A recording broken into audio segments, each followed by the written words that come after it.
Si aujourd'hui il est entendu qu'on peut avoir 20 ans et lancer sa boîte, c'est grâce à elle et son combat de plus d'une décennie. Si on faisait le calcul du nombre d'emplois qui ont été créés et la valeur générée pour l'économie française grâce au mentorat qu'elle et ses équipes ont proposé à de jeunes entrepreneurs, ce serait juste démentiel. Alors préparez-vous à découvrir ou redécouvrir une véritable architecte du mentorat et de l'inclusion en France. Elle incarne le mentorat sous toutes ses facettes. Elle a été la bonne fée d'un bon nombre incroyablement élevé d'entrepreneurs. Elle est celle qui fait rimer depuis plus de 15 ans mentorat avec entrepreneuriat et maintenant salariat. J'ai l'immense plaisir aujourd'hui de recevoir à mon micro Bénédicte Sanson, cofondatrice du Mouji et du réseau Tout. Alors avec son complice Dominique Restino, elle a érigé depuis 2009 un écosystème où l'entrepreneuriat devient le meilleur levier pour s'ouvrir un futur, quel que soit son âge ou son parcours. Résultat, Réseau pour connecter tous les entrepreneurs à un mentor, Mouji pour soutenir la jeune génération de 18 à 30 ans et le petit dernier, Work pour aider les salariés débutants à franchir les premières étapes de leur carrière. Bref, son credo, faire émerger les talents en prouvant que tout le monde mérite un mentor au bon moment. Bénédicte veut secouer nos idées reçues et nous montrer que grâce au mentorat, l'inclusion n'est pas un vain mot, mais un véritable outil de transformation. Bonjour Bénédicte. Bonjour Solène. Ça va, l'intro était juste? Ça va, l'intro met la barre très très haut. Bon, alors si la barre est haute, restez avec nous après ce jingle. Profitez-en pour vous abonner à la chaîne si vous ne l'avez pas fait et on se retrouve juste après ce jingle. Feuille blanche.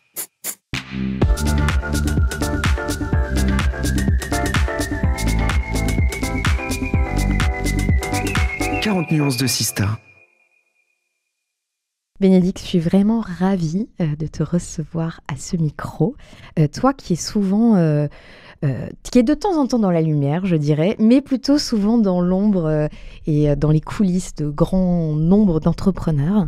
Et aujourd'hui, je suis vraiment contente de te donner le micro pour parler d'un sujet qui te tient particulièrement à cœur, qui est celui du mentorat.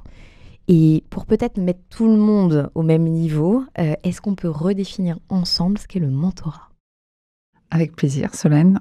Le mentorat, c'est un accompagnement entre pairs. C'est très important. C'est quelqu'un qui a déjà vécu ce que le mentoré s'apprête à vivre et qui va pouvoir l'aider à passer les étapes, quelles qu'elles soient, par du questionnement et de l'ouverture du champ des possibles, du partage d'expériences. Le mentor apporte un effet miroir. Et ce qui est très important, c'est que le mentor n'est pas au-dessus, il est d'égal à égal. Donc c'est un échange en vérité entre deux personnes et le mentor n'a pas d'autre objectif que d'aider l'autre à trouver sa place dans le chemin qu'il s'apprête à suivre. Et je crois qu'une des règles, c'est que le mentor n'apporte pas de réponse. Le mentor n'apporte aucune réponse, ça c'est fondamental. Il questionne uniquement. Donc il y en a qui parlent de maïeutique, effectivement c'est de la maïeutique. À la Socrate. À la Socrate, et il ne transmet pas son expérience, il la partage.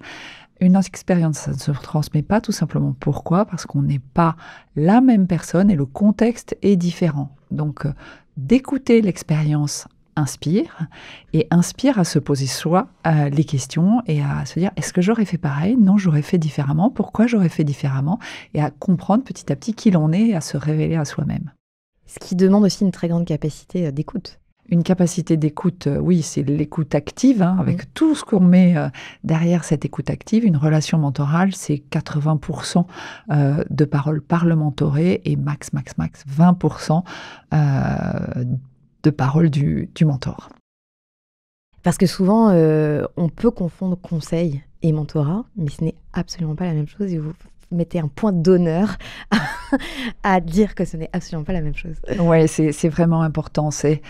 Et chacun a sa place aussi. Il faut le dire. C'est vrai que le consultant va vous apporter les réponses et il est payé pour ça.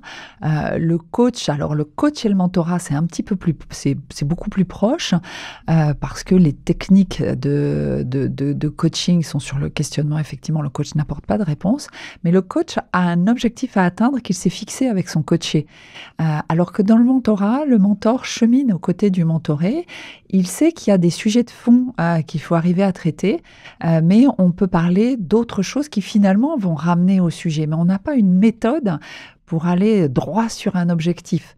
On prend les situations telles qu'on se présente, on décortique les situations.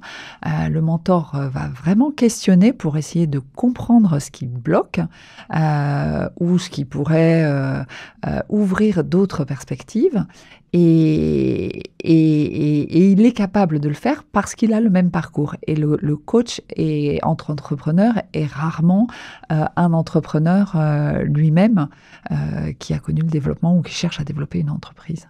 Et ce qui est assez marrant quand on discute avec des mentors, c'est que la plupart disent en fait, j'apprends aussi des choses et je me questionne moi-même à l'issue des séances en me disant tiens, en fait, moi, j'ai pas. Ça m'ouvre aussi des sujets et des questions et finalement, ce n'est pas que dans un sens. Alors, j'irais même un tout petit peu plus loin, Solène. Pour nous, la relation mentorale la plus réussie, c'est quand le mentor nous dit « j'ai le sentiment d'apprendre plus que ce que je ne lui apporte ». Et effectivement, c'est d'une puissance réciproque énorme. Et ça va au-delà de la technique pour l'entreprise, enfin au-delà de ce qu'on peut apprendre pour développer son entreprise. C'est aussi vraiment l'occasion soit de grandir en humanité, en fait. C'est un peu, ça peut paraître un peu bisounours, mais effectivement, on développe beaucoup de compétences d'écoute, une attention à l'autre, un regard beaucoup plus bienveillant. On développe sa capacité à faire confiance à l'autre, parce qu'une belle relation, une vraie relation mentorale, celle qui va bien marcher, c'est celle qui va permettre enfin, c'est celle qui va démarrer quand le mentor va se dire « j'ai confiance en l'autre », non pas simplement qu'il ne va pas aller répéter sur la place du marché ce que je lui ai confié, mais qu'il va lui dire j'ai confiance en toi pour réaliser cette ambition. Quel que soit ton niveau d'ambition, j'y crois. Je ne prendrai pas le même chemin. Tu prends une décision, j'aurais pris la décision inverse, mais si tu prends cette décision-là, j'ai confiance en toi pour y arriver. C'est ça qui est très, très riche. Et du coup, on accepte que les autres fassent différemment de soi. Et ça, c'est très riche. C'est très riche pour avancer. Comment le mentorat est arrivé dans ta vie ? Le mentorat est arrivé dans ma vie quand j'étais entrepreneur.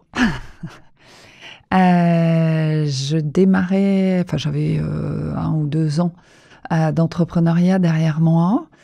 Et on parle souvent des femmes qui manquent de confiance en elles. Je pense que je suis une belle caricature de tous les stéréotypes qu'on attribue aux femmes dans l'entrepreneuriat. Et je suis allée à une conférence à la Chambre de commerce de Paris qui avait pour thème le mentorat pour entrepreneurs, puisque Dominique Risseneau venait de lancer le mentorat pour les entreprises à fort potentiel de croissance. Et en les écoutant, ça a été une espèce de révélation. Je me suis dit, mais c'est exactement ça dont j'ai besoin. La boîte que j'avais lancée, c'était une boîte où je maîtrisais techniquement tout. Mais j'avais la trouille au ventre, j'avais peur de recruter, j'avais peur d'investir, j'avais peur de plein de choses, j'avais peur de prendre la parole, etc. Et quand j'ai entendu ce que c'était le mentorat, quand j'ai entendu les témoignages, je me suis dit, mais c'est ça qu'il me faut. Voilà, et c'est ça qui a été le déclic. Et je me suis rendu compte très étonnamment que c'était quelque chose que naturellement j'étais toujours allée chercher. Des échanges avec mes pairs, que ce soit dans ma vie perso ou dans ma vie pro. J'ai toujours eu quelqu'un qui était plus avancé que moi sur le chemin et qui était mon confident et qui m'apportait pas de réponse, parce que moi j'aime pas qu'on me donne des réponses, mais qui écoutait, qui me questionnait et qui me permettait d'avancer. De cheminer dans ta pensée. Et en 2009, il y a donc cette rencontre avec Dominique Risseneau. Voilà, donc suite à cette conférence, je me suis dit, il faut que je rencontre cet homme. S'il a créé ça, c'est que c'est quelqu'un de bien. Et moi, j'étais donc entrepreneur et je savais que j'avais pas monté correctement ma boîte et je me suis dit, il faut que je parle avec lui parce qu'il pourra sans doute m'aider. Et donc, c'est comme ça que je l'ai rencontré, mais un petit peu trop tard parce que c'est un homme très occupé. Et j'avais pris la décision, c'était à l'été 2008, j'avais pris la décision de fermer ma boîte parce que suite à la crise de l'été 2008, j'avais perdu 80% de mon chiffre d'affaires en 15 jours. Donc, voilà. Et je l'ai rencontré et il m'a dit, Bénédicte, ça fait longtemps que je cherche quelqu'un comme vous. Je vais vous parler d'un projet, peut-être qu'on pourrait le lancer ensemble. Et voilà comment tout a commencé. Et c'est comme ça qu'est né le Et c'est comme ça qu'est né le MoveJ. Il m'a dit, voilà, moi je crois que ce mentorat, il est fait pour les jeunes, parce que les jeunes, ils n'ont pas envie qu'on leur dise ce qu'ils ont à faire. En revanche, c'est très compliqué d'être entrepreneur et c'est le bon moment c'est le bon moment vraiment pour que les jeunes se lancent et je sens qu'il y a de plus en plus de jeunes qui ont envie de se lancer. Alors ça a l'air tarte à la crème quand je dis ça, mais en 2009, 100 000 entrepreneurs étaient à peine créés, c'était le premier. Donc on était au tout début. Tout début voilà. de l'avènement de l'entrepreneuriat, des startups, etc. Voilà. En 2009. Voilà. Et donc il m'a accompagné à fermer ma boîte et en même temps, j'ai mis ma boîte en liquidation judiciaire et en même temps, on a commencé à travailler sur le MoveJ. Sur le MoveJ. Donc le MoveJ, vous accompagnez des jeunes entrepreneurs, 18-30 ans, grâce au mentorat pour développer leur entreprise. Leur entreprise. Exactement. Et donc là, si je calcule très vite, en 16 ans bientôt, combien de boîtes mentorées Il y a des très beaux projets qui ont... Il y a des très beaux projets. D'ailleurs, on a créé un prix pour commencer, un grand prix. Le premier lauréat de ce grand prix, c'est Fago. Je pense qu'on ne présente plus Fago. On ne les présente plus.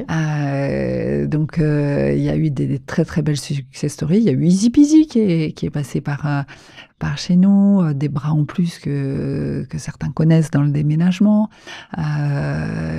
Il y a... Open Classroom, non? Ils ne sont pas passés? Non, pas Open Classroom. Ils sont passés à l'IME. Chez le cousin. Ouais.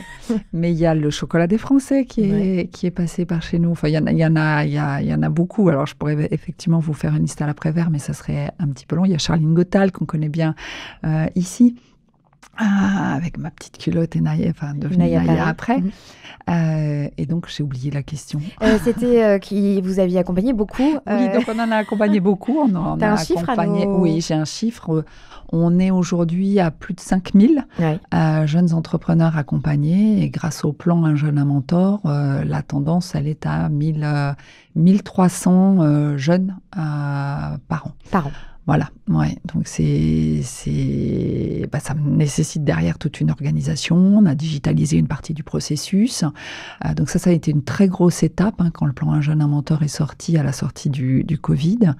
On est passé de 150 mentorés par an à 850, puis 1100. Et là, on va passer à 1300 à partir de cette année. Et c'est très enthousiasmant parce qu'on voit la montée en puissance du mentorat, justement, et que ça commence à être... Et je dis ça commence, et c'est pas par hasard que je dis ça commence. Il a fallu du temps pour que ce soit reconnu, qu'on comprenne vraiment que c'était pas un accompagnement technique, mais un accompagnement sur la personne pour la sortir de sa solitude, pour l'aider à trouver sa voie, non pas pour la forcer à rester quelque part, mais vraiment pour qu'elle prenne en conscience ses décisions, fasse ses propres choix, et qu'elle soit agile après face à n'importe quoi. Donc aujourd'hui, on voit les chiffres qui montent. Là, on sort de la dernière édition du prix MoveJ. L'appel à candidature est terminé. On a augmenté de 25% le nombre de candidatures, ce qui est énorme d'une année sur l'autre. Tout ça parce qu'effectivement, le mentorat, je pense, connaît vraiment l'épanouissement qu'il mérite. Et il connaît tellement l'épanouissement qu'il mérite que si on a là, ceux qui nous écoutent doivent se dire oui, mais moi j'ai plus 30 ans. Mais il existe une solution quand on a plus de 30 ans et qu'on est entrepreneur, c'est Réseau. C'est Réseau, exactement. Quand on a plus de 30 ans, le mentorat, c'est exactement le même principe. Donc on peut postuler via les programmes de Réseau. Et ce qui pour nous est important, c'est que tous les entrepreneurs partout sur les territoires puissent avoir accès au mentorat. Donc on a pris la décision, alors c'était juste avant le Covid, donc vous imaginez que le plan opérationnel a pris un peu plus de temps que prévu, oui. Mais on a modélisé et développé des outils pour pouvoir former des structures qui voudraient faire du mentorat à le faire, et on leur apporte à la fois toute la méthodologie, on forme les équipes, on leur apporte la plateforme digitale pour permettre de le faire à des coûts limités, parce qu'on sait tous que les organismes d'accompagnement n'ont pas des financements illimités, exactement. Donc on permet, grâce à Réseau aussi, de former tous ceux qui voudraient faire du mentorat pour leur écosystème d'entrepreneurs. Parce qu'il y a quand même un ingrédient fort pour que ça marche, c'est le matching. Oui, ça c'est vraiment... ça, c'est vraiment la valeur ajoutée de l'humain dans le mentorat. Il y a beaucoup de suivi administratif, mais il y a un endroit où il faut vraiment pas se planter, pour le coup, c'est mettre le bon mentor avec le bon mentoré. Donc pour faire ça, on a déjà un dossier qu'on demande à remplir à la fois au mentor et à la fois au mentoré, pour qu'ils nous expliquent qui ils sont en termes d'entrepreneurs, mais qui ils sont aussi en termes de personnes. Dans la vraie vie. Dans la vraie vie. Parce qu'il faut qu'il y ait une vraie complicité qui se crée entre le mentor et le mentoré.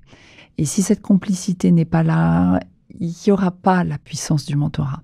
Donc, ces dossiers de présentation, en fait, sont téléchargés dans une plateforme. Cette plateforme fait un pré-matching, merci Lia, hein.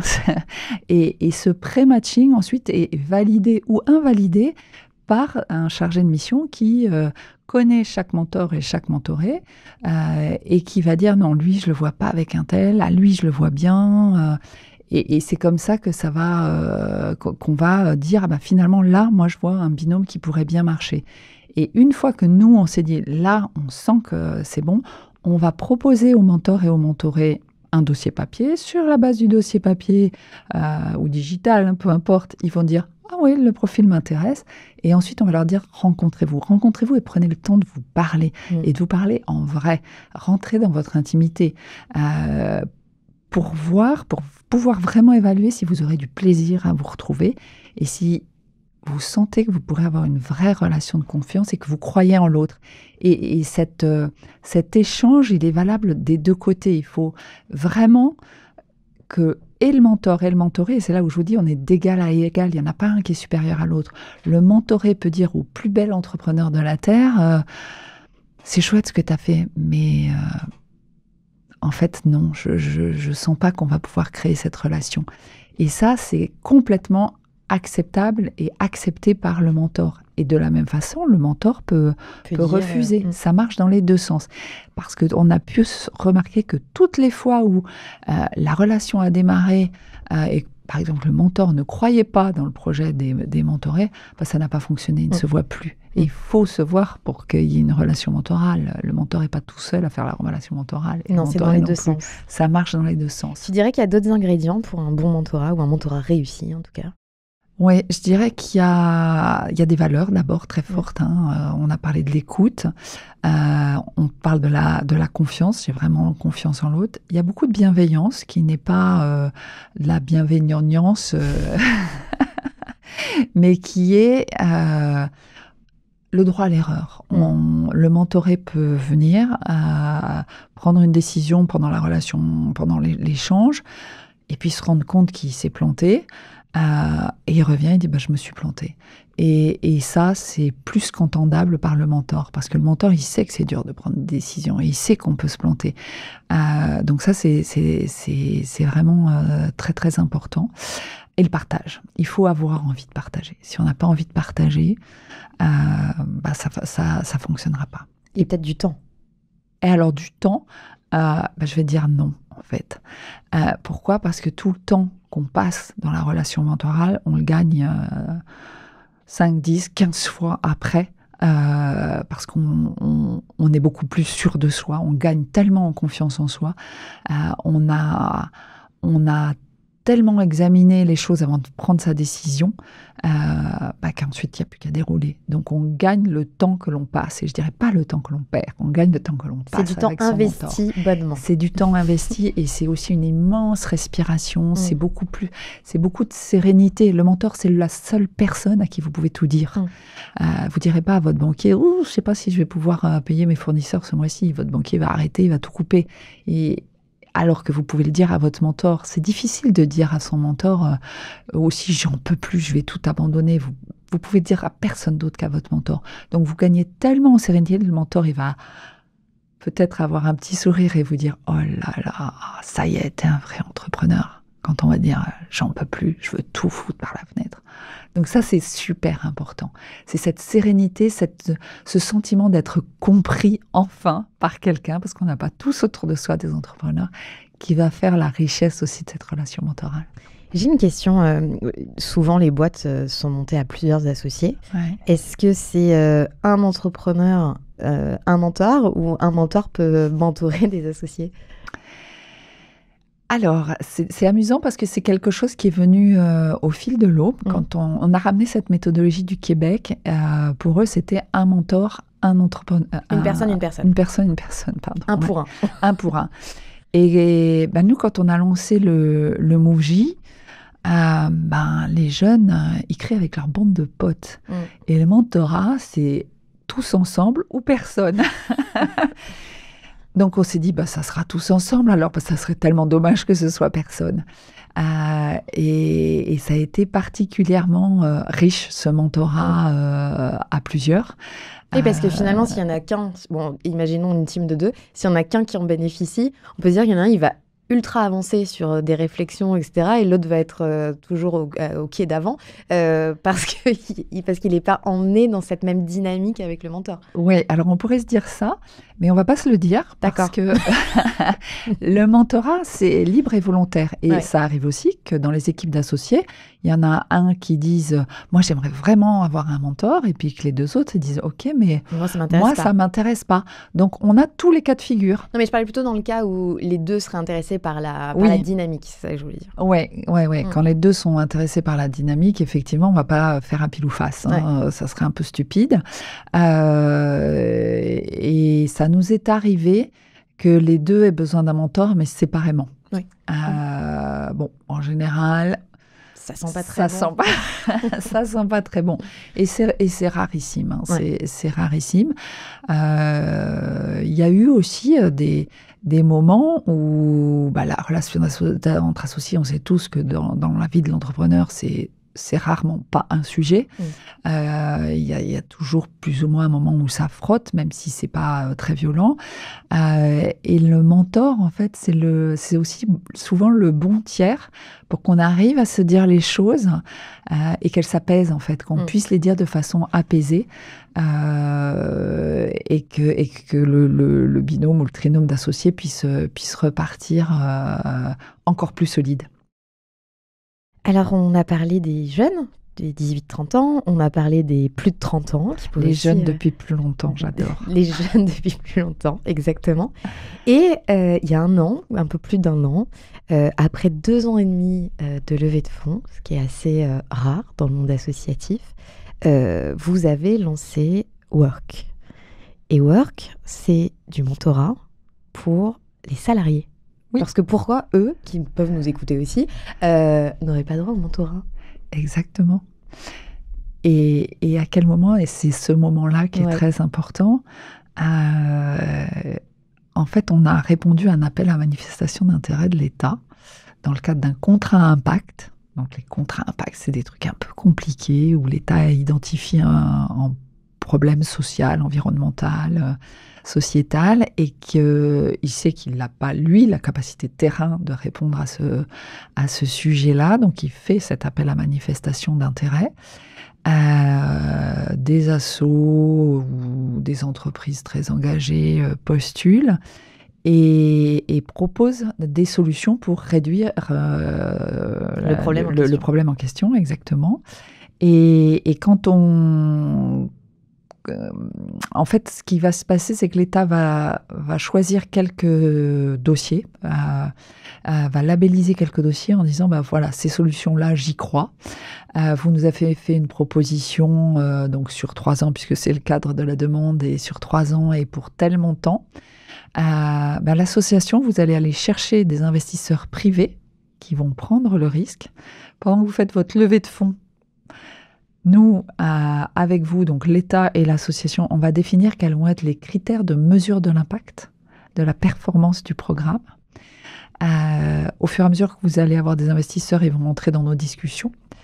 Et une fois que vous aurez levé les fonds dont vous avez besoin, vous pourrez lancer le programme et qu'on aura défini les critères objectifs d'évaluation de l'impact, vous pourrez lancer votre programme.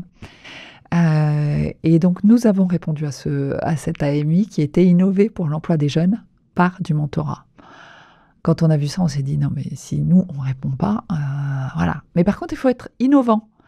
Donc, on ne pouvait pas proposer le mentorat pour entrepreneurs parce que ça faisait plus de 10 ans qu'on le faisait, on ne trouvait pas que c'était innovant. Et on s'est dit, voyons, qu'est-ce qui fait le plus mal? Et c'est là qu'on a commencé à regarder l'état de l'art de l'emploi, de l'entrée dans l'emploi des jeunes, et qu'on a vu que 80% des CDI portés par les jeunes étaient rompus pendant la première année.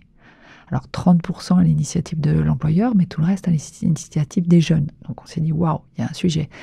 Il y a 1 jeune sur 5 qui pense quitter son emploi dès le premier jour de son arrivée dans l'entreprise. Tous, autant que nous sommes, nous avons des jeunes autour de nous, des jeunes dans nos équipes, et des fois, on se gratte la tête parce qu'on voit aussi beaucoup d'articles sur les managers en burn-out parce qu'ils ne savent plus comment manager leurs équipes. Donc, puis la recherche de sens aussi, beaucoup des jeunes dans leur premier emploi, dans leur emploi tout court. Alors, il y a la recherche de sens, mais pas que, en fait. Il y a la recherche d'un boulot tout court, mais parce qu'on la recherche de sens, elle intervient, mais c'est pas ça qui va faire qu'ils sont pas satisfaits dans l'entreprise. Je pense que moi, je compare en fait l'arrivée dans l'entreprise à la naissance. Quand l'enfant naît, c'est un traumatisme, maintenant on le sait, c'est pour ça qu'il hurle, etc.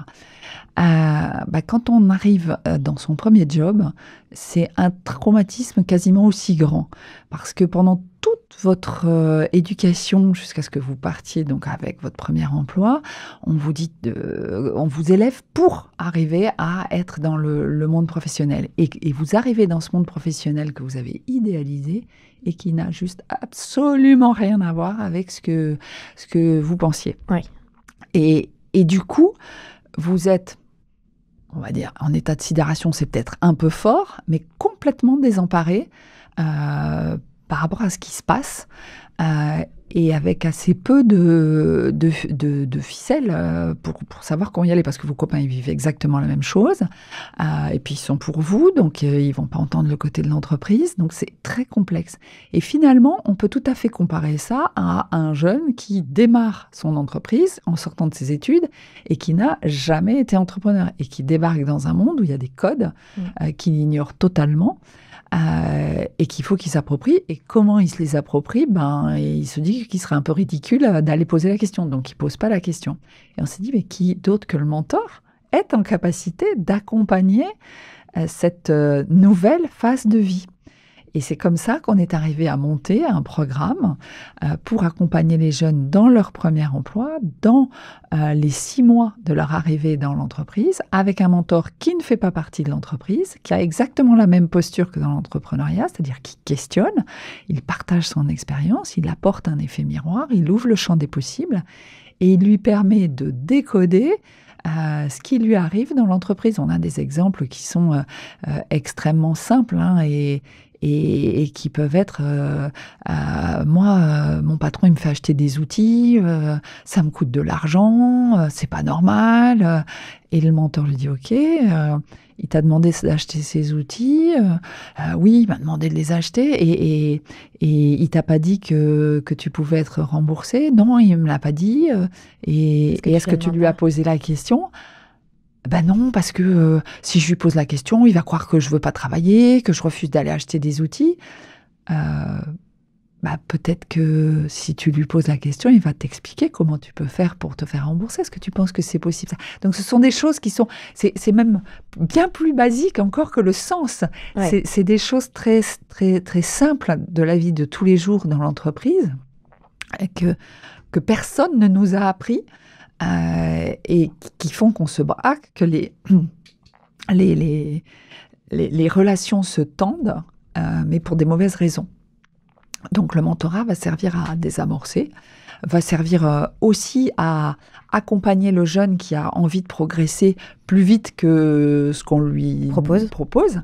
Et le mentor va l'aider à trouver comment il va pouvoir montrer que il peut en faire un petit peu plus et qu'il peut aller plus loin. Voilà, donc Donc en fait, on transpose finalement ce que vous avez pu mettre en place pour les entrepreneurs et pour les jeunes entrepreneurs avec des entrepreneurs plus expérimentés dans cette relation mentorale. Elle est transposée au salariat pour un jeune qui vient de commencer sa nouvelle vie, le premier jour du reste de sa vie. Exactement. Et quelqu'un qui a une fonction similaire dans une autre entreprise qui le mentore pendant 6 mois. Avec juste un petit correctif, c'est pas une fonction similaire dans une autre entreprise, parce qu'encore une fois, qui est salarié dans une autre entreprise et qui a une expérience réussie du salariat, qui se projette dans le salariat. De la même façon qu'on va pas mettre des entrepreneurs qui sont concurrents ensemble, on va pas mettre des personnes qui font le même métier, parce qu'on aurait tendance à passer sur du savoir-faire au lieu de rester sur du mentorat, sur du savoir-être et du mentorat. Et ça, c'est important. Et ça, c'est fondamental. Et concrètement, comment ça marche? Là, on a des entrepreneurs qui nous écoutent, qui ont leur boîte et qui disent « Ah oui, tiens, moi j'ai 5-6 nouvelles recrues là, qui arrivent prochainement. En fait, c'est hyper intéressant. Comment on fait ?» Alors, pour ces entrepreneurs-là, j'ai une super nouvelle, c'est que, je le redis, le programme est 100% financé. Donc c'est gratuit, ça veut dire. Ce qui est gratuit n'a pas de valeur, Solène. Donc, oui, mais ce que je veux dire, c'est que ça n'a pas un coût supplémentaire pour l'entreprise. Ça n'a aucun coût pour l'entreprise. Ils nous contactent. Le site internet work.fr et on va leur apporter un kit de communication s'ils veulent communiquer à leurs jeunes salariés, si c'est pas une petite entreprise. Si c'est une petite entreprise, on leur explique ce que c'est. On a aussi des vidéos qui peuvent expliquer aux jeunes ce que c'est et ils peuvent le proposer. Et on a un très bel exemple d'une entrepreneur de notre communauté qui a proposé cela à ses collaborateurs en leur disant vous avez été sélectionnés pour participer à ce programme Work. Si vous souhaitez rejoindre ce programme, voilà un lien. Il vous suffira de laisser vos coordonnées et la chargée de mission vous appellera et vous donnera toute la marche à suivre, sachant que la marche à suivre, ça sera remplir ce dossier de candidature. Ensuite, de candidature, il n'y a pas de sélection, c'est un dossier de présentation. Pour permettre le bon matching derrière. Pour permettre le bon matching derrière, exactement. C'est nous qui vérifions les critères d'éligibilité, sachant qu'ils sont assez simples, c'est 18-30 ans, être en emploi depuis moins de 6 mois, mais pour au moins 6 mois, puisque le mentorat dure un minimum de 6 mois. Et c'est tout. Et travailler en France, en fait, c'est tout. Et ça peut être à l'initiative de la société, mais quelqu'un qui nous entend et qui est exactement dans cette situation, c'est-à-dire qui vient de commencer un job, peut de lui-même ou d'elle-même faire la demande? Ah oui. En fait, Ça indépendamment de la structure. C'est complètement indépendamment de la structure. Ça Ok. peut être à l'initiative de la structure. On a des grands comptes aujourd'hui avec qui on avance et qui veulent vraiment proposer ça à leurs jeunes collaborateurs dans une démarche RSE. Ouais. Il y en a qui veulent le proposer à leurs collaborateurs pour qu'ils soient mentors. Mais on fait aussi plein de communication, de différentes actions pour proposer aux jeunes et qu'ils puissent même aller jusqu'à l'inscrire sur leur CV quand ils cherchent un emploi, accompagné par le programme Work. par un mentor Work. Ouais. Et aujourd'hui, vous avez plus de demandes de jeunes ou vous avez plus de mentors en attente d'un jeune? Aujourd'hui, on a plus de mentors en attente d'un jeune. C'est assez extraordinaire d'ailleurs. On a posté une annonce d'appel à bénévolat dans ce programme sur, je crois, 3 plateformes d'appel à bénévolat. Les mentors arrivent tout seuls tous les jours. Et quand on parle à des personnes, alors de mon âge, je ne vais pas dire du tien, Solène, de ce programme. En tout cas, nous, on ne peut plus en bénéficier ni l'une ni l'autre. Non. Moi, j'aurai un programme de mentorat pour entrer dans la retraite. C'est le prochain programme. En fait, ils disent tous, je me souviens de mes débuts, c'était terrible, j'aimerais vraiment être mentor, vraiment. Donc les mentors tombent tout seuls. Alors, j'ai envie de dire les jeunes aussi, Ouais. parce qu'on fait beaucoup de salons, beaucoup de rencontres terrain avec beaucoup de monde du secteur d'associations dédiées aux jeunes. Et en fait, 95% nous laissent leurs coordonnées pour qu'ils puissent démarrer quand ils auront un job. Et c'est là qu'on se rend compte que le temps moyen pour trouver un job, il est long. Ouais. Mais les jeunes sont extrêmement enthousiastes, ils trouvent ça génial, ils sont sidérés qu'un dispositif comme celui-là existe. Il y en a qui nous disent « Oh là là, je viens de me faire virer, moi j'ai été super content et mon patron m'a dit « Bah non, t'es pas du tout intégré dans l'équipe, tu t'intègres pas, tu veux pas t'intégrer, mais c'est pas ce que je ressentais, moi, si j'avais eu ce programme-là, j'aurais pu vraiment arriver à faire ce qu'il fallait. » Donc c'est vraiment quelque chose qui emporte l'adhésion de tous. On a juste une fenêtre de tir, premier jour, à la fin du 6e mois, dans l'entreprise pour pouvoir démarrer le programme. Donc, pour les entreprises, c'est très important pour nous. Si vous nous entendez là, les entrepreneurs, les chefs d'entreprise, regardez si vous avez des jeunes autour de vous et pour qui ça pourrait être utile, parce que franchement, ça change leur vie, ça change leur regard sur le monde du travail. Et ça, c'est important. Il faut absolument qu'on se réconcilie avec le monde du travail. On y passe beaucoup de temps. Beaucoup de temps. Nous, les entrepreneurs, je crois qu'on s'éclate. Oui. On sait que c'est très dur, mais on s'éclate et on sait trouver notre satisfaction. Et c'est vrai que c'est peut-être plus facile pour nous parce que c'est vraiment des choix très forts. Mais je suis convaincue qu'avec le mentorat, on peut apprendre à toutes les nouvelles générations comment trouver leur pied dans leur vie professionnelle. Et leur équilibre et la voie qui leur va. Donc, si vous êtes entrepreneur, que vous recrutez des jeunes entre 18 et 30 ans et qui sont dans leurs 6 premiers mois d'embauche, ils peuvent bénéficier du programme entièrement financé. Entièrement financé. Et je vais mettre un point important. Dans ce dispositif, on doit avoir on a un objectif d'aider principalement les jeunes prioritaires, en fait, ceux qui sont issus des publics fragiles, ce qui donne encore plus de sens à la démarche. Mais on a de la place pour les autres aussi. Comment tu vois l'évolution du mentorat en France ? Et est-ce qu'on est en retard ? Est-ce qu'on est en avance par rapport à d'autres pays ? Alors, savoir si on est en retard ou en avance, c'est compliqué à vous dire parce que je connais peut-être pas suffisamment bien le monde entier. Si, le marché du mentorat, si. Je sais qu'il y a des initiatives, je ne le connais pas aussi bien que celui qui est en France. Je sais qu'il y a des initiatives dans plusieurs pays d'Europe. Il y a même un sommet européen du mentorat qui, cette année, s'est passé en France avec le collectif Mentorat auquel on a participé, où tout était en anglais. C'était très amusant de parler mentorat en anglais. et on a présenté Work et on a vu que ça suscitait de l'intérêt parce que c'est vraiment un programme qui n'existe nulle part ailleurs, en fait. Ouais, vraiment, c'est vraiment important de dire ça. Je sais qu'il y a un très grand intérêt du continent africain pour le mentorat, et je le sais parce que je suis sollicitée, moi, par plusieurs pays d'Afrique pour mettre en place du mentorat chez eux. Donc, on en a mis en Tunisie il y a plusieurs années maintenant, ça fait 9 ans.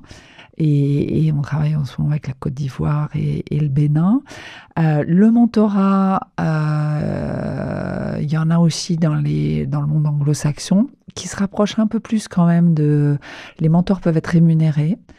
Mais en France, je pense que... Alors, c'est peut-être mon intuition, ma conviction, mais avec ce plan Un jeune, un mentor, on est en train de prendre une très belle place sur le mentorat. Et alors, ce plan Un jeune, un mentor s'adresse principalement aux jeunes, mais il inspire, je pense, beaucoup aussi d'entreprises qui mettent en place des programmes à l'intérieur de leurs entreprises. Alors là, c'est du complètement intra-entreprise, hein, là où nous, on est très... inter-entreprise parce qu'on pense que c'est important pour poser la confiance.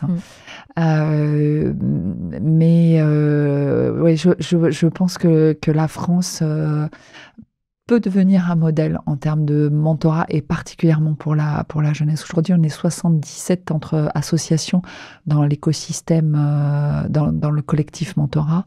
Et c'est beaucoup, alors qu'on ne parlait pas. Et ça date d'il y a 4 ans, donc ça prend vraiment de l'ampleur. Beaucoup d'ampleur. Ouais. Et comment tu vois justement l'évolution de ce mentorat? Parce que donc, vous l'avez fait pour les entrepreneurs, les jeunes, puis tous les entrepreneurs, là, les salariés.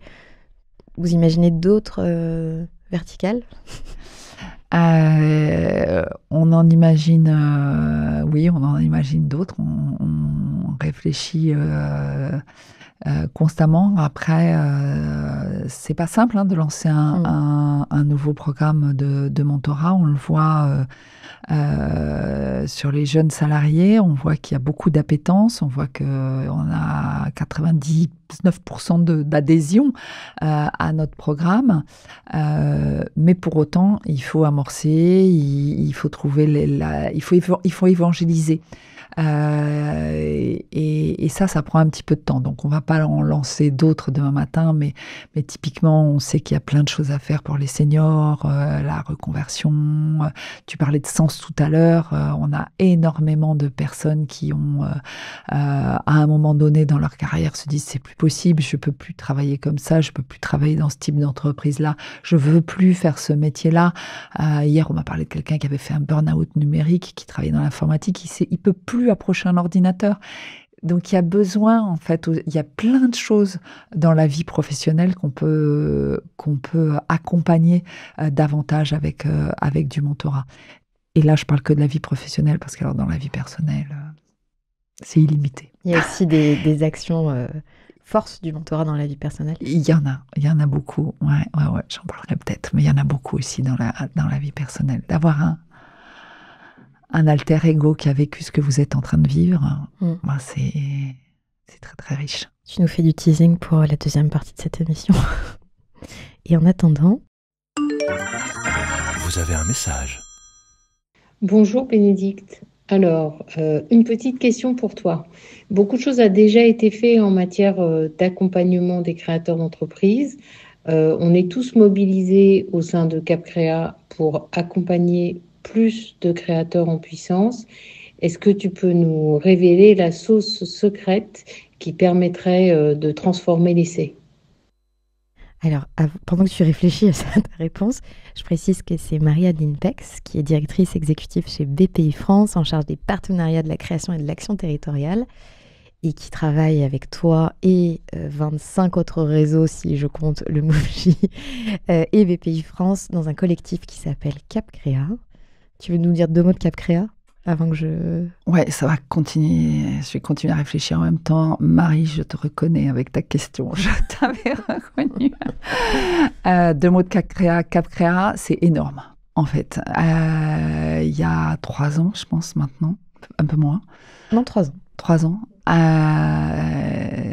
BPI a pris l'initiative de réunir tous les présidents et les DG de tous les réseaux d'accompagnement nationaux pour qu'on se parle, pour qu'on se confie entre nous.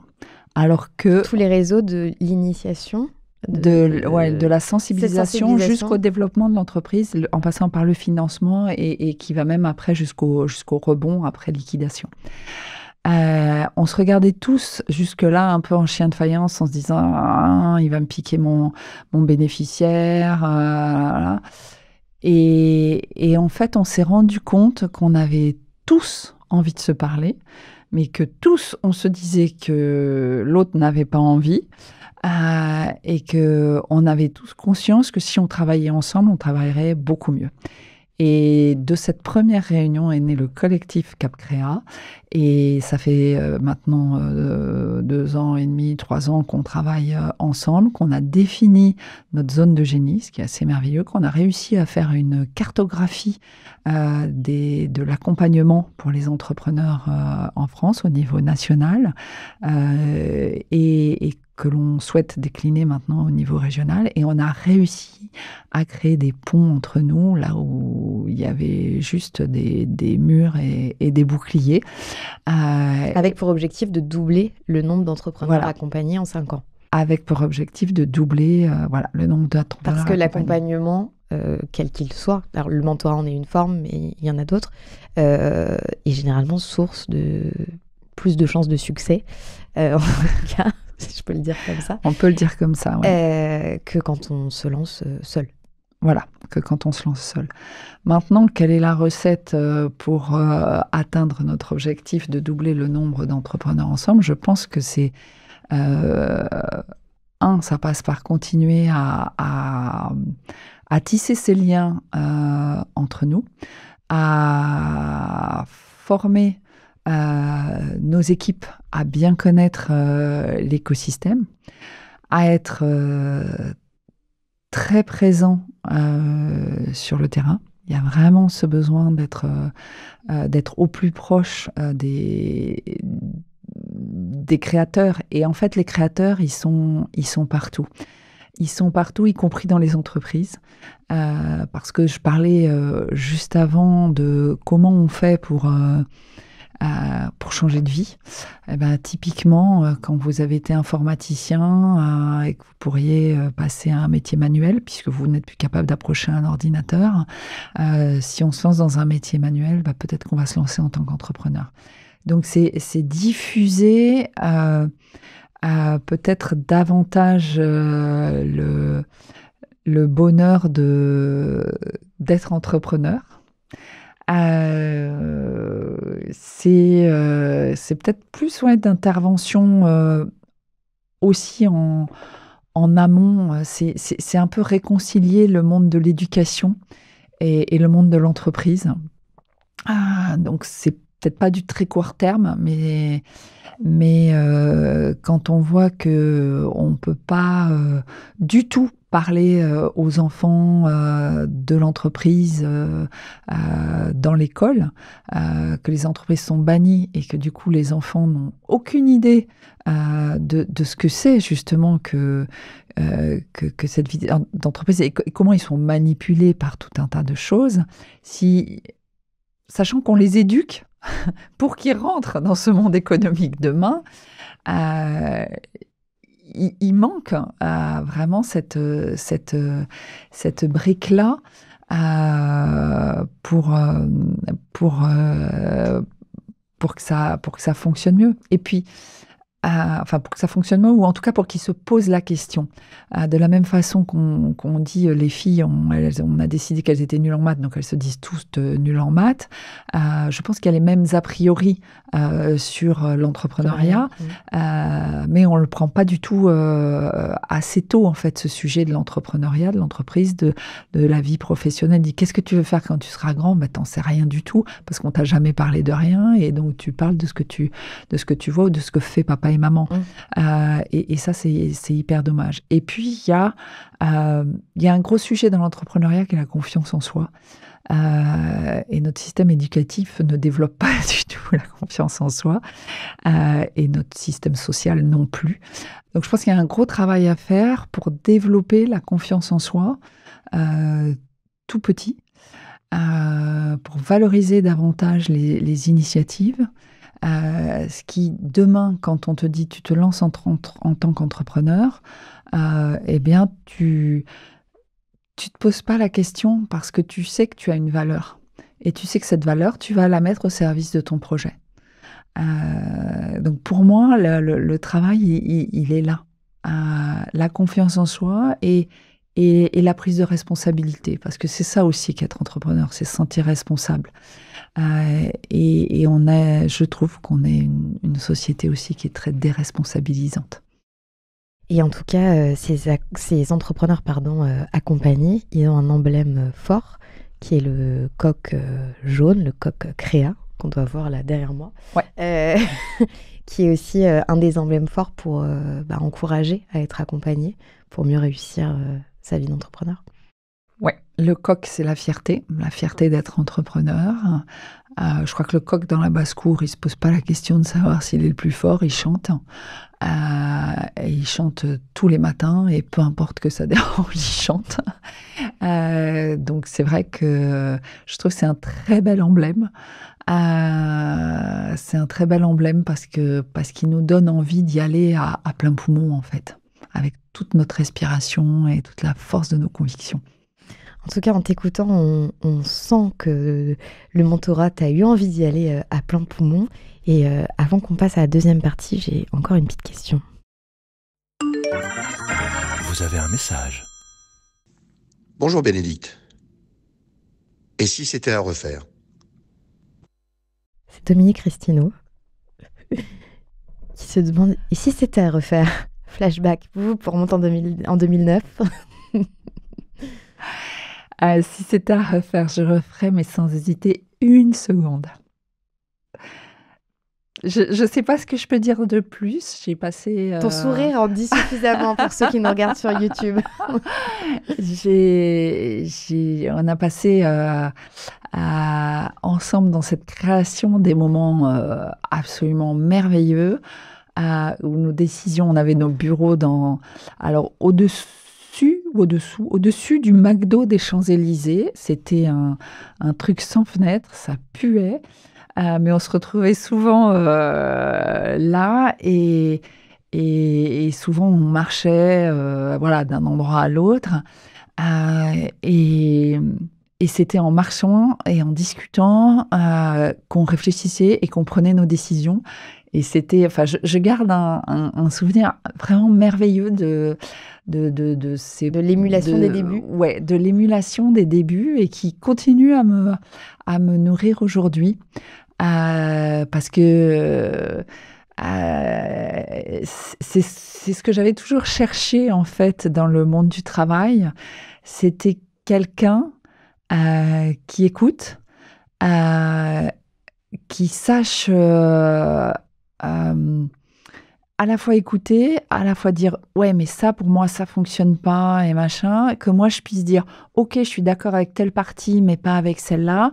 Et on remontait les Champs-Élysées, et en haut des Champs-Élysées, on était d'accord et on partait. Et ça marchait.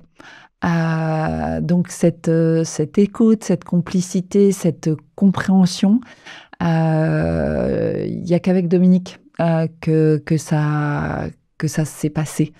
Et ce projet, c'est un super projet. Je recommencerai sans hésiter. Ça a donné un vrai sens à ma vie. En fait, je crois que je pense que c'est lui qui m'a proposé, c'est lui qui a eu l'idée et c'est lui qui a, je pense, su voir en moi la personne pour porter ce mentorat. Et il a vu juste.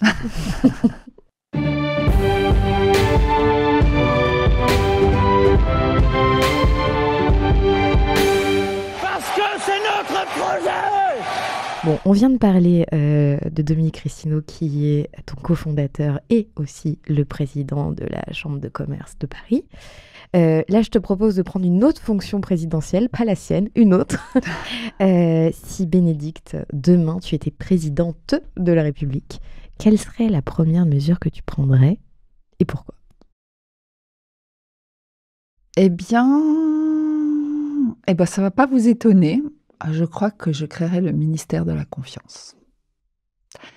Je créerai le ministère de la Confiance parce que c'est ce qui va faire qu'on va peut-être pouvoir réconcilier une société, qu'on va pouvoir réconcilier les pays.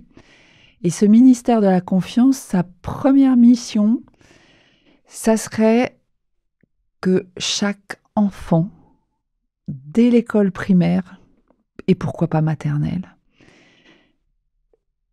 ait la responsabilité d'accompagner un autre enfant. En fait, qu'il se crée une relation mentorale dès le début de sa vie et que cette relation mentorale, elle soit tellement fondatrice, en fait, dans son parcours, que vous le retrouvez au collège, vous le retrouvez au lycée, vous le retrouvez dans ses études, vous le retrouvez dans son premier emploi, il fait toute sa vie, il a des enfants, hein, il arrive à la retraite.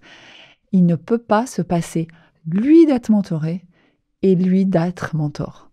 Donc pour moi, c'est ça qui est important, c'est créer la confiance, se voir dans le regard de l'autre comme quelqu'un qui a de la valeur et apporter à l'autre tout ce que l'on est, uniquement pour le voir s'épanouir et trouver sa place dans ce monde. Je pense que c'est ça qui nous manque aujourd'hui. Et tu mettrais qui à la tête de ce ministère? Moi. Tu fais double fonction. Il n'y a pas de séparation des... Il n'y a pas de séparation des pouvoirs. Allez, relaxez-vous. Et maintenant, on parle de vous? J'ai une petite question que j'adore poser à mes invités, qui est la suivante, Bénédicte. À quoi tu rêvais quand tu étais petite fille? À quoi je rêvais quand j'étais petite fille? Je rêvais d'avoir un super job, une super famille. Mais c'était quoi un super job? Un super job? Parce qu'aujourd'hui, tu as un super job, mais j'imagine que c'était pas celui-là dont tu rêvais. Alors, je ne sais pas si on a le droit de citer des marques, mais en fait, je disais je voudrais être PDGR. D'accord. De Danone. Pourquoi Danone? Alors, je vais vous dire pourquoi Danone. En fait, j'ai fait des études de marketing. Je disais, mais c'est bizarre quand on va dans les magasins, on a envie de tout acheter. Ça peut être dégueulasse derrière. Et je ne dis pas ça pour les yaourts Danone que j'aime beaucoup. Mais on a envie de tout acheter. Et j'aimerais être ce magicien qui nous fait envie, qui veut nous rendre la vie belle. Voilà, en fait, c'était ça. C'était pas tellement les yaourts ou autre chose, mais je ne sais pas pourquoi. C'était Danone. Et je disais souvent, je voudrais être PDGR de Danone. Bon, parce que présidente de la République, c'était un peu trop haut. Et puis, je ne sais pas si tu as cette magie que tu peux faire. Et bien, finalement, non. Et d'ailleurs, en préparant cette émission, tu me disais que l'arrivée dans le monde du travail, pour toi, ça a été à des années-lumière du monde bisounours que tu t'étais imaginé. Tout à l'heure, tu as fait le parallèle avec la naissance d'un enfant qui est traumatique. Toi, c'est ce qui s'est passé. Ouais, moi, c'est ce qui s'est passé. Alors, moi, j'étais ce qu'on appelle un public fragile, en plus d'être une fille. Puisque j'ai été élevée par une maman seule avec 4 enfants et que c'était pas facile tous les jours. Et je m'étais toujours dit, moi, je vais travailler bien à l'école, je vais faire des bonnes études et j'aurai un super boulot et je vais m'éclater dans mon boulot. Et ce boulot, ça sera génial parce que je pourrai apporter plein de choses aux gens. Ça, tu l'as compris vite? Oui, très vite, très, très jeune. Et tu as des instits qui t'ont dit ça ou non. Comment tu l'as... Non. Tu l'as conscientisé seule en disant... Ouais. Comme ça, c'est hyper intello, mais... Ouais, non, c'est vrai que ça a été toujours une force en moi. Je veux m'en sortir, je vois ma maman, c'est trop dur pour elle, je veux pas vivre cette vie-là. je veux avoir une belle vie. Donc j'ai bossé pour avoir un beau diplôme et pouvoir avoir un bon boulot. Et là, je suis rentrée dans la pub parce que c'était ce dont je rêvais. Ça allait bien avec être un jour PDG de Danone. Et là, patatras. Donc j'arrivais de la province, de mon Pays Basque natal. Et j'avais aucun code de l'entreprise parce que chez moi, on voyait personne à part monsieur le curé une fois par semaine. Voilà, moi j'avais plein d'amis, mais j'avais aucune connaissance de ce que c'était que la vie professionnelle. Et donc, je suis tombée dans un bureau où j'avais 23 ans, j'avais plein d'idées parce que je suis quelqu'un d'un peu créatif. J'avais envie de faire plein de choses et j'avais en face de moi des personnes qui avaient 15 ou 20 ans de plus que moi, le même job que moi, et qui se disaient « Oh là là là là, la petite jeune, là, elle va pas nous embêter. » Et donc, c'était non, mais tu t'arrêtes tout de suite. Et toutes les fois qu'on pouvait me savonner la planche, on me savonnait la planche.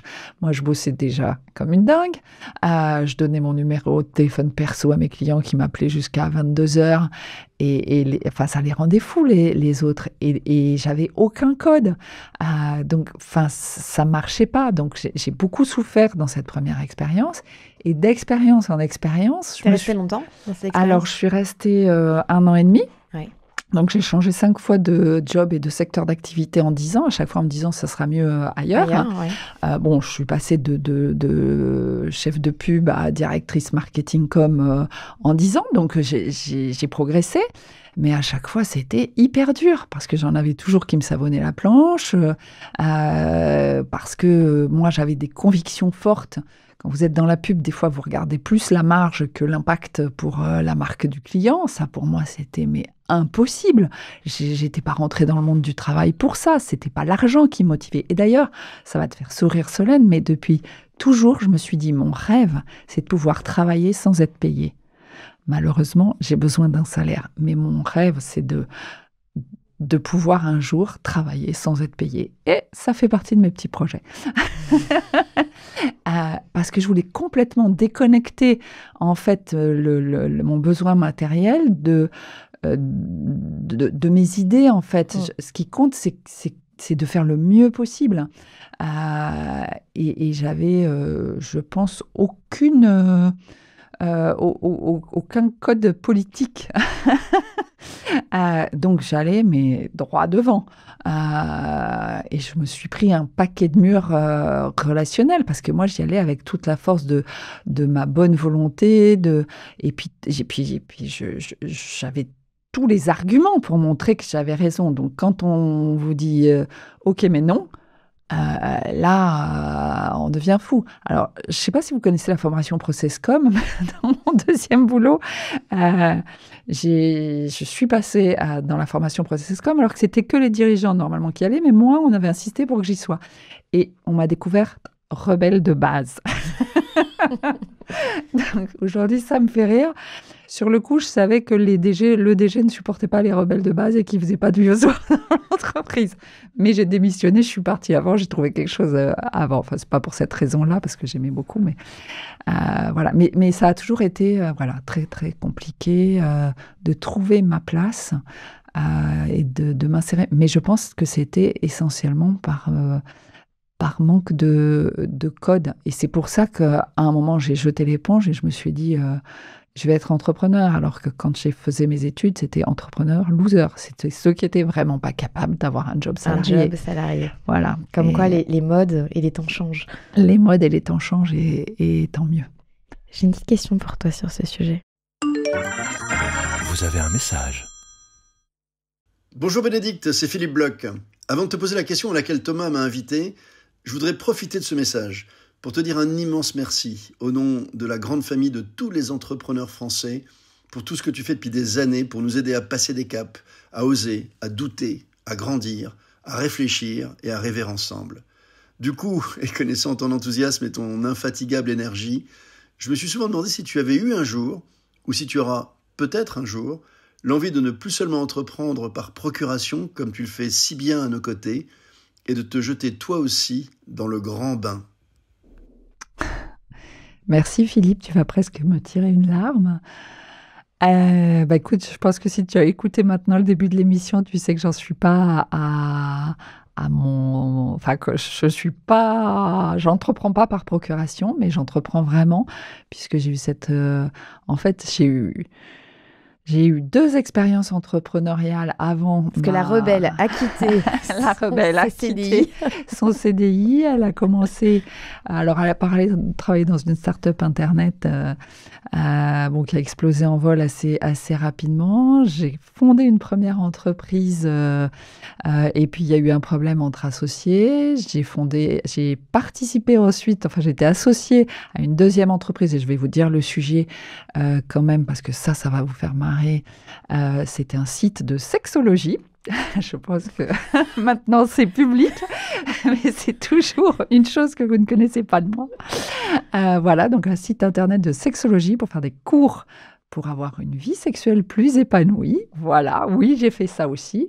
Et puis, toujours avec des associés. Et la troisième fois, je me suis lancée toute seule dans le grand bain. C'est donc l'entreprise dont j'ai parlé qui s'appelait Florescence Marketing pour votre développement durable. C'était en 2005. J'avais un tout petit peu d'avance. T'avais un peu d'avance, oui. Ouais, j'avais un tout petit peu d'avance. Cette boîte, je l'ai mise en liquidation judiciaire. Et aujourd'hui, c'est bien de l'entrepreneuriat que je fais dans l'association Tout avec toutes nos marques et mes 25 collaborateurs, puisque je suis chef d'entreprise. Alors, chef d'entreprise dans une association. Et c'est vrai que pour beaucoup, comme c'est une asso, on n'associe pas, pardon pour ce jeu de mots, mais on n'associe pas toujours entrepreneuriat avec association.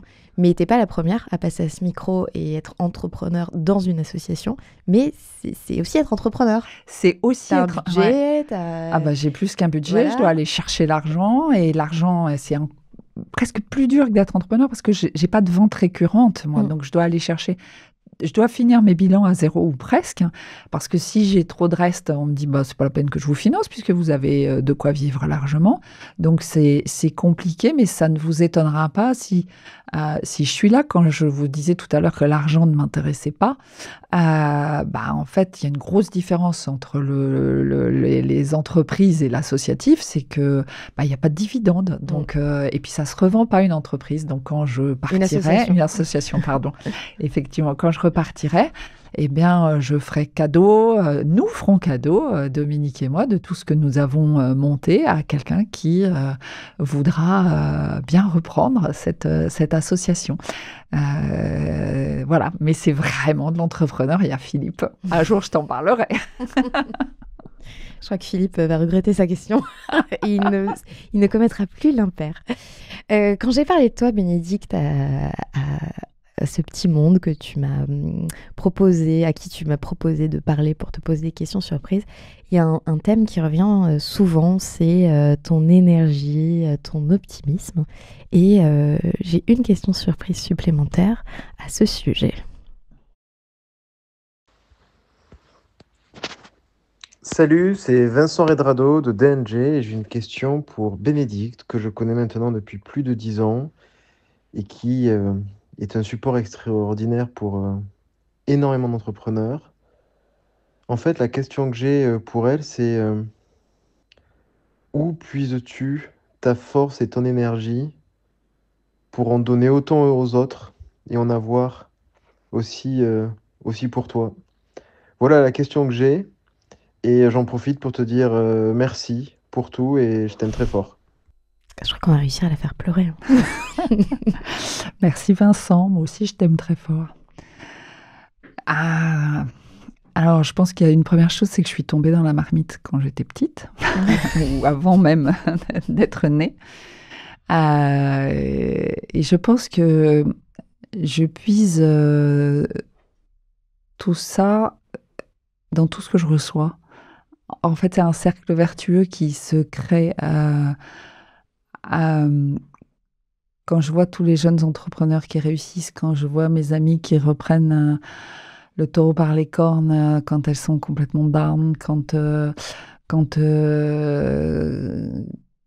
ouais, quand chaque réussite, que ce soit de mon équipe, que ce soit des entrepreneurs qu'on accompagne, que ce soit de mon entourage, en fait, ça vient nourrir mon énergie. Donc, bon, tu sais aussi, Vincent, que des fois, je suis au fond du trou et que je suis extrêmement fatiguée.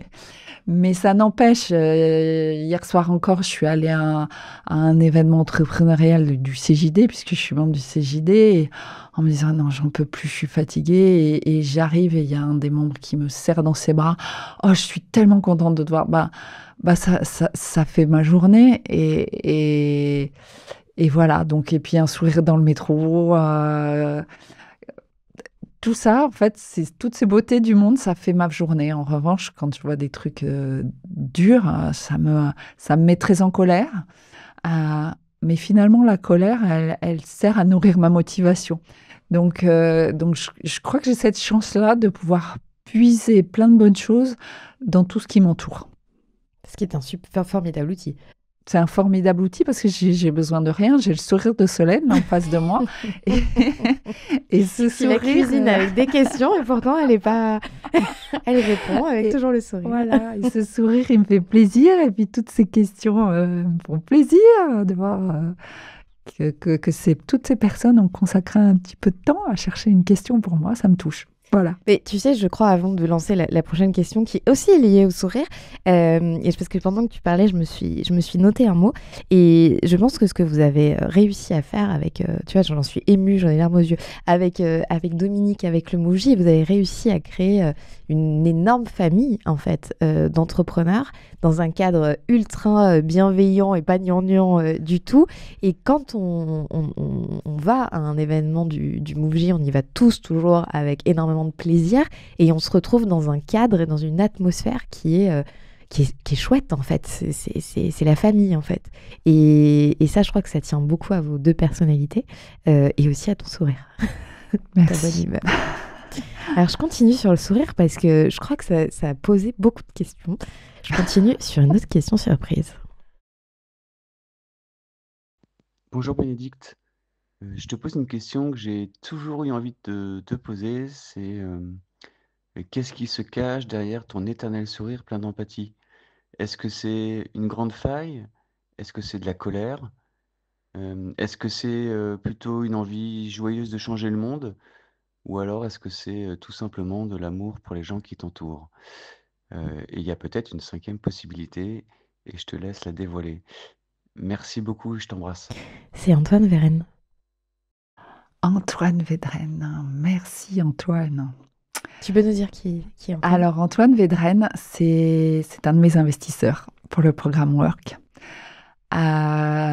Et c'est vrai que, je vous le disais tout à l'heure, on lève des fonds dans une association et c'est très, très, très compliqué et très dur en fait de monter, de lever des fonds. D'ailleurs, on n'en a pas parlé tout à l'heure, mais qui ont été les investisseurs? Donc, c'est justement Citizen Capital, c'est BNP Paribas. Oui. Et c'est une très belle histoire. C'est Stéphane Bobot qui a été le premier mentor du MoveJ avec Innovate. Et c'est Édouard Barthès, qui est maintenant cas par cas, mais qui a été Grand Prix MoveJ. Donc là, un jeune entrepreneur Grand Prix MoveJ en 2015. Il avait 25 ans. Et c'est un de nos investisseurs aussi. Donc, une belle histoire. Une belle histoire. Alors, je fais une petite parenthèse avant que tu répondes, mais parce que Stéphane, c'est aussi un entrepreneur que j'admire. Et Stéphane, il a accepté de venir faire l'épisode numéro 3 de Cash Out. On doit être bientôt au 100e épisode. Et cet épisode est merveilleux parce qu'on découvre un fantastique entrepreneur qu'on ne voit pas à la une de tous les journaux et qui pourtant fait des choses fantastiques et pour l'économie française et qui a une histoire dinguissime. Je ne vous en dis pas plus, mais allez écouter l'épisode 3 de Cash Out. Je fais un peu d'autopromo en même temps, mais parce que vraiment, c'est celui que je recommande à chaque fois. Je l'écouterai aussi. Donc, ce qui t'a laissé du temps de réfléchir à la question d'Antoine. À mon sourire. Alors, Antoine, je vais te confier une petite anecdote. Quand j'avais 19-20 ans, j'ai ma très grande amie du Pays Basque, avec qui j'étais en colocation, qui m'a dit « Mais Béné, tu souris jamais. T'es toujours fermé dans la rue quand on te pose une question, machin. Et je me suis dit, waouh, c'est fou ça.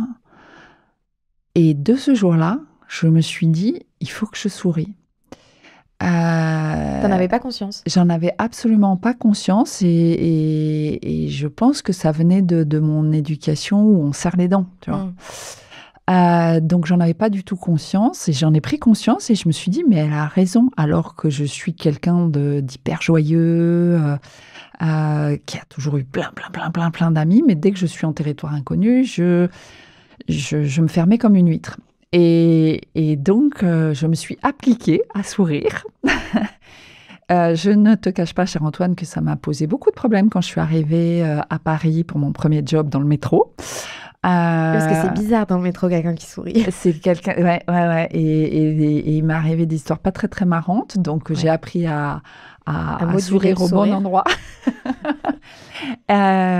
Et aujourd'hui, je crois que je suis quelqu'un d'optimiste. Je suis quelqu'un qui a eu ses difficultés, qui a toujours des difficultés, mais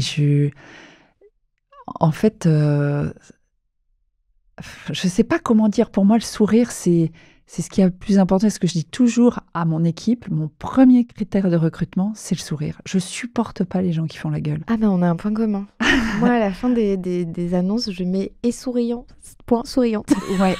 Et donc, voilà, c'est quelque chose que je me suis approprié. Et quand on sourit, mais qu'est-ce que ça fait du bien d'avoir quelqu'un en face de soi qui sourit. Donc voilà, j'ai décidé de faire du bien en souriant. Donc c'est pas une fragilité, c'est une détermination. Ceux qui te connaissent, et tu en as un peu parlé tout à l'heure, tu as dit que tu étais la rebelle dans le décryptage, mais tu as aussi parlé de ta créativité.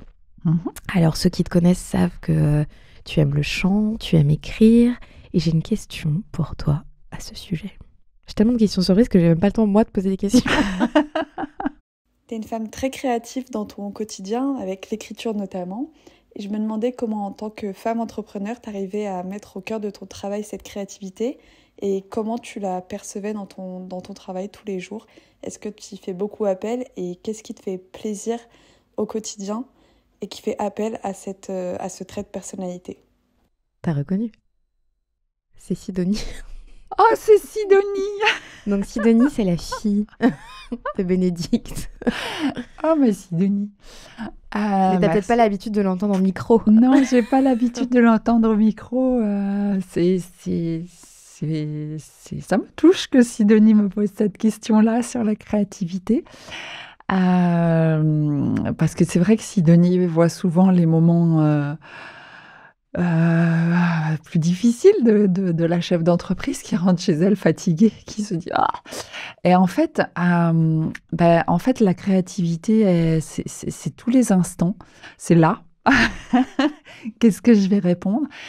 J'adore être surprise. Les surprises, c'est quelque chose qui embellit ma vie. Donc, toutes les fois que j'ai des surprises, ça me touche. Et donc, en fait, mon quotidien, il est jalonné de surprises parce que j'ai tout le temps quelqu'un qui arrive avec un problème. Et alors, moi, c'est vrai que mes collaborateurs, ils disent tous, Bénédicte, c'est la solution. Et effectivement, il y a jamais de problème, il y a toujours des solutions. Et en fait, c'est par la curiosité que j'arrive à être créative. Ouais, et c'est tout le temps, en fait, parce que je ne sais pas si pour vous c'est pareil, mais moi, mes journées, elles sont jamais celles que j'imaginais le matin en me levant. C'est souvent comme ça. Moi, j'imagine plus, du coup. Voilà, moi, je croyais que cette émission, elle durait une demi-heure, elle en dure 1 heure et demie. Mais tu ne vois pas le temps passer. Et je vois pas le temps passer. Et je me régale, en fait. Donc c'est tout le temps la créativité. Et en fait, ce qui me désespère, c'est que les journées ne fassent pas une semaine, en fait, parce que ça me frustre énormément, en fait, de ne pas avoir le temps d'aller sur tous les sujets. Parce que j'adore craquer, en fait, les sujets. Si les journées faisaient une semaine, tu dormirais combien de temps? Écoute, ça serait bien que les journées fassent une semaine et les nuits 1 heure. Si je pouvais choisir. Voilà. Et ouais, ce matin, je sais pas, j'ai vu une situation qui m'a amusée et je dis génial, faut que j'écrive là-dessus. Voilà, bon, tout, ouais. D'ailleurs, l'écriture, tu chantes aussi. C'est des activités que tu fais depuis très longtemps ou c'est des activités récentes dans ta vie? Alors, le chant, ça fait une 15aine d'années. Mais de façon un peu plus assidue depuis 7-8 ans. Il y a un concert samedi. Le chant, c'est vraiment quelque chose qui m'aide à être plus assurée quand j'ai des prises de parole. Mais c'est pas pour ça que je le fais, c'est parce que c'est joyeux et ça me refait sourire quand j'ai eu des mauvaises journées. Et je fais aussi ça parce que le chant, parce que c'est un endroit où j'ai aucune responsabilité. Je suis dans un chœur et je suis anonyme dans un chœur. Et ça me fait du bien. De pas être celle qui décide. De pas être celle qui décide, d'être celle qui suit, celle qui écoute, qui s'ajuste. En fait, c'est vrai que ça fait une boucle. On a l'impression c'est toujours de l'écoute. Ouais. Voilà, mais on n'attend rien de moi. Je viens juste pour me faire plaisir. Et ça, c'est important. Et puis l'écriture, c'est rigolo parce que l'écriture, pour moi, ça a commencé il y a très longtemps, en fait. J'avais un oncle qui m'avait fait écrire sur un petit carnet quelles étaient les choses que j'avais envie de réaliser dans ma vie. Et j'avais dit, j'aimerais écrire un livre, mais j'avais rajouté professionnel parce que je ne pensais pas que j'étais capable d'être un auteur. Mais comme tu allais être PDG de Danone, tu aurais pu écrire un livre professionnel. Voilà, mais j'ai écrit un livre professionnel avec Vincent Redrado et grâce à Vincent. Oui, c'est vrai, j'avais oublié. Voilà, puisque les éditions Duno lui avaient proposé d'écrire un livre sur les jeunes qui entreprennent. Et Vincent est venu me voir en disant, je ne m'imagine pas le créer sans toi et Dominique. Donc on a écrit à 3 mains ce livre, Jeunes, créez votre entreprise. Et puis les circonstances de la vie ont fait qu'à un moment, j'ai eu vraiment, vraiment besoin de poser sur le papier des choses. Et c'est devenu un bouquin pour lequel je cherche un éditeur. À bon entendeur, salut. D'ailleurs, j'ai une petite question à ce sujet. Salut cher Bénédicte, j'espère que tu vas bien et que tu passes un bon moment. Ma question pour toi, elle tourne autour d'une de tes passions. Tu l'auras compris, je te parle de l'écriture. Tes plus proches amis ont eu la chance de découvrir l'ouvrage que tu as écrit et qui est juste exceptionnel. Maintenant, il faut pouvoir l'ouvrir au reste du monde. Est-ce que tu peux nous dire où est-ce que tu en es et quelle est la date de sortie? On a hâte de venir chercher notre dédicace au Salon du Livre. Je t'embrasse, à très vite et passe un bon moment. Farid, tu es magique. Farid Lalou, qui est le cofondateur de Bonjour Cyber et qui a été l'un des cofondateurs des Bras en Plus, dont on a parlé aussi tout à l'heure. C'est la première fois qu'on donne une réponse avant la question. Ouais. Mais tu vas pouvoir peut-être vous en dire plus, Farid. Donc Farid, c'est une passion que je partage avec Farid, l'écriture. C'est pour ça qu'on en parle aussi beaucoup ensemble. Écoute, c'est quand même un premier roman qui fait 350 pages, qui est conçu d'une façon un petit peu particulière. J'en dis quelques mots pour ceux qui nous écoutent, qui sachent de quoi il s'agit, qui est construit d'une façon un petit peu particulière, puisque je l'ai construit comme une série. Donc il y a 8 saisons et entre 17 et 25 épisodes par saison. C'est un roman choral. Autour du deuil. Pour donner la parole à tous les deuils interdits. Le deuil est un gros tabou dans notre société, alors qu'il fait partie de nos vies. de nos vies, presque de tous les jours, à tous. Et il n'y a souvent qu'une seule personne ou une seule famille, où il y a très peu de gens qui ont le droit d'exprimer leur souffrance et de partager leur chemin de résilience. Et j'ai eu envie de donner la parole à tous ces deuils interdits pour qu'ils sortent de l'ombre et qu'on les autorise enfin à parler. Voilà, donc c'est un roman qui m'a pris beaucoup de temps à écrire. Et c'est pour ça que je suis venue à l'écriture. C'est parce que j'avais besoin de poser quelque chose autour de ce sujet-là. Est-ce que tu veux nous en parler maintenant, même si je ne lance pas le jingle de la claque? La claque, voilà. Donc, bien la claque.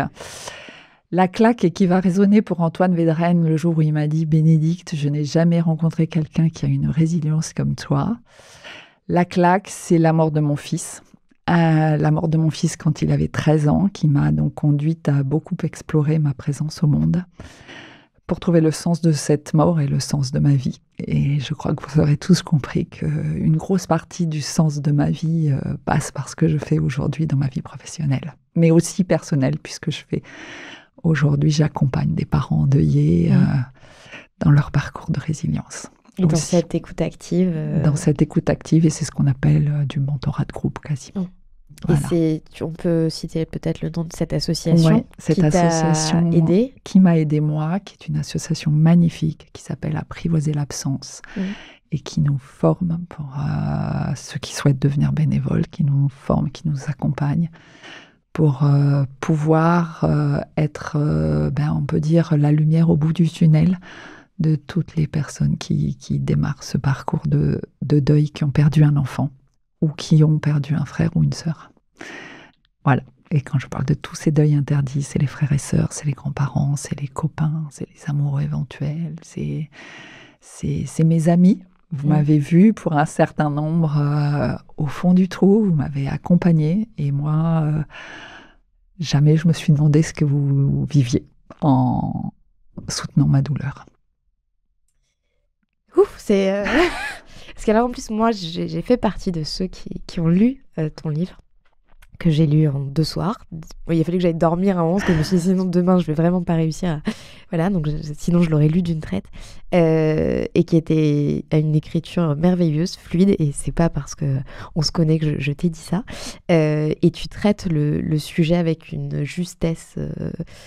incroyable et j'espère vraiment que tu vas trouver un éditeur pour que ce livre se retrouve dans les mains d'un grand nombre et comme je te l'ai déjà dit, moi j'ai déjà une liste de gens à qui je veux l'offrir donc il va falloir qu'il soit édité ce livre. Donc appel aux éditeurs, Farid, j'ai hâte de pouvoir te faire une dédicace ainsi qu'à toi Solène. Voilà. Tu vas avoir beaucoup de dédicaces à faire, je crois. Oui, ça va m'occuper à temps plein. Ça sera une façon de gagner ma vie sans aller chercher d'argent. On va reprendre nos esprits. Pour finir, non pas pour finir, avant la carte blanche, tout à l'heure tu nous as dit, moi je rêverais de travailler sans avoir besoin d'être payée, mais j'ai une petite idée pour la suite là-dessus. Est-ce que tu veux nous en parler ? Ouais, je pense que le jour où je partirai à la retraite, qui est pas si loin que ça, je partirai faire de l'humanitaire en Afrique ou à Madagascar et je pense que je travaillerai sur la condition des femmes. Et tu as déjà des sujets plus précis en tête ou c'est en train de se dessiner ? C'est en train de se dessiner, j'explore, voilà. Mais je pense que comme vous avez été nombreux à le souligner, j'ai pas mal d'énergie. Et je peux pas rester les bras croisés face à toute la souffrance que je vois partout. J'ai rencontré, quand je suis allée en Côte d'Ivoire, quand je suis allée au Bénin, des femmes extraordinaires qui se lancent dans l'entrepreneuriat Et je me dis que ça sera le bon moment pour moi d'accompagner peut-être ces femmes dans l'entrepreneuriat, les aider à sortir de la précarité, les aider à sortir de violences conjugales en accédant à l'autonomie financière. Voilà, donc j'explore ce sujet-là. Alors, c'est pas tout de suite, il me reste encore des trucs à faire ici. Mais en fait, c'est un rêve d'enfant de partir faire de l'humanitaire. J'ai toujours voulu faire ça. C'est écrit sur le carnet de ton oncle, en dessous d'écrire un livre professionnel. C'était aussi écrit sur un... Peut-être que finalement, écrire un livre professionnel, ça voulait dire écrire un livre qui sera édité, un vrai livre en fait. Ça voulait peut-être dire ça. Eh bien, écoute, je croise les doigts. Ça voulait peut-être dire ça. Le sujet des femmes, de la condition des femmes, tu viens d'en parler avec l'humanitaire. Tu étais la maman d'un garçon, mais tu as aussi 2 filles. Tu as été élevée par ta maman, donc le rôle des femmes dans ta vie est assez central. On peut dire que le rôle des femmes dans ma vie est assez central, hein, mais il m'a permis de comprendre une chose. Je ne sais pas si tu connais cette légende qui dit qu'un oiseau a 2 ailes et quand il a une aile en moins, quand il vole, il tourne en rond. Que ce soit l'aile féminine ou l'aile masculine qui monte, on tourne en rond en fait. Hein. Donc je pense qu'on a vraiment besoin des 2. Et effectivement, moi, j'ai toujours été chercher des modèles masculins que je n'avais pas dans ma famille. Et pour moi, il ne s'agit pas d'être contre, mais encore une fois, hein, mais d'être avec. Donc, aider les femmes à être autonomes, c'est pas les aider à devenir des Amazones. C'est les aider à prendre leur place, à savoir dire non, à pouvoir avoir les moyens de dire non, hein, parce que c'est pas qu'une question de savoir, c'est qu'il faut pouvoir. Voilà, donc effectivement, le féminin est très présent et je rêve, moi, d'un monde équilibré. Moi, j'ai connu que le féminin, il y en a qui connaissent que le masculin. Et l'équilibre et les 2 ailes. Voilà, j'aimerais l'équilibre et les 2 ailes, oui. Carte blanche pour 40 nuances de Next. Je te propose maintenant de te laisser le micro pour ta carte blanche. Un coup de cœur, un coup de gueule, une envie de partager un sujet. Ouais, il y a un sujet qui me tient à cœur et que j'ai découvert avec la maturité. C'est qu'il faut faire confiance au temps. Tout ne se résout pas en quelques instants. Hein, je vous ai parlé de mon fils, ça ne s'est pas résolu en quelques instants. Mais mon sourire est revenu. Donc moi, j'aimerais qu'on accepte le temps long, qu'on laisse leur chance à ceux qui ont besoin d'un peu plus de temps, qu'on accepte d'attendre. Le plus grand facteur de stress, en fait, c'est l'impatience. Donc, apprendre la patience, apprendre à laisser le temps au temps, c'est quelque chose dont on a cruellement besoin et qui se perd avec ces réseaux sociaux. On a une injonction d'immédiateté qui nous étouffe. Et je peux dire que j'en suis moi-même par moments victime. J'en ai le tournis physiquement de cette injonction de rapidité. D'immédiateté. Donc, apprenons la frustration et faisons confiance au temps long. Eh bien, c'est une belle manière de presque clore ce podcast qui était un temps long. Tu vois, c'est important ce temps long. Ah, mais je vois que nous avons une question surprise qui vient d'arriver. Alors, je vais te la poser. Vas-y. Parce que je ne vois pas le fichier audio, donc je vais me faire la porte-parole de quelqu'un que tu connais bien, qui a joué aussi un rôle important au Mouji, qui vous a toujours soutenu. C'est Arnaud Le Gall. Arnaud Le Gall des Échos. Ouais. Et Arnaud, il dit, si tu avais le choix de choisir une mentorée dans tout domaine, tout pays, toute époque de l'histoire, qui choisirais-tu et pourquoi ?